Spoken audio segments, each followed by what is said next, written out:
diingkari seperti apapun, masyarakat kita itu budayanya adalah budaya feodal. Tidak bisa disangkal. Salah satu contoh dalam kebudayaan tertentu, bahasa tertentu diciptakan untuk melestarikan feodalisme. Nah, ketika seorang hidup sadar atau tidak sadar di dalam situasi feodal, dia akan berpikir mengenai gengsi, mengenai kedudukan. Di dalam masyarakat feodal, yang paling dicari-cari adalah kedudukan. Status itu, status sosial, gengsi, dan sebagainya. Nah, kalau sudah orientasi hidupnya seperti itu tanpa disadari, maka segala macam cara mau dicari untuk mencapai yang dicari itu, entah itu kekuasaan, entah itu namanya gengsi, dan itu semua butuh uang. Jadilah korupsi. Satu.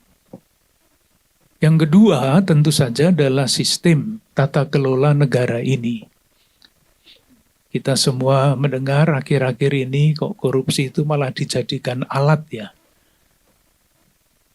Untuk membunuh dalam tanda petik ya. Untuk mematikan orang, untuk menjegal orang. Korupsi dibiarkan supaya nanti pada waktunya bisa digunakan untuk kepentingan tertentu. Nah, itu kan politik yang busuk sebetulnya.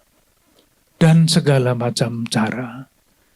Nah, kalau ditanyakan gereja itu berbuat apa, tentu gereja itu kompleks, Mas ya. Gereja itu bukan hierarki, gereja itu adalah umat.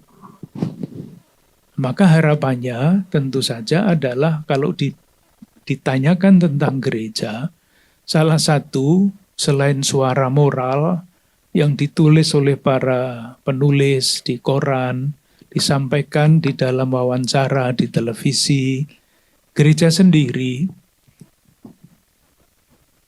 tidak berarti bebas dari keadaan seperti itu. Maka yang diusahakan oleh gereja, yang saya tahu di Keuskupan Agung Jakarta adalah membuat lembaga gereja itu transparan.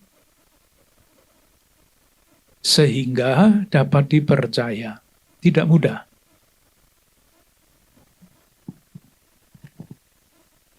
Dengan tujuan itu dibuatlah macam-macam model tata kelola. Ini Romo Samuel ini membuat terus macam-macam aturan tata kelola di dalam gereja supaya bahaya korupsi di dalam gereja sendiri oleh umat sendiri itu sejauh mungkin dicegah. Harapannya tentu saja harapan itu tidak selalu kesampaian, Mas ya. Gereja sungguh menjadi lembaga yang terpercaya. Menjadi komunitas kontras itu istilahnya. Ketika di masyarakat tersebar kecenderungan untuk korupsi, menggunakan jabatan untuk macam-macam kepentingan, di dalam gereja hal seperti itu jangan pernah terjadi. Sehingga gereja bisa menjadi itu tadi komunitas kontras. Di gereja jangan sampai terjadi korupsi.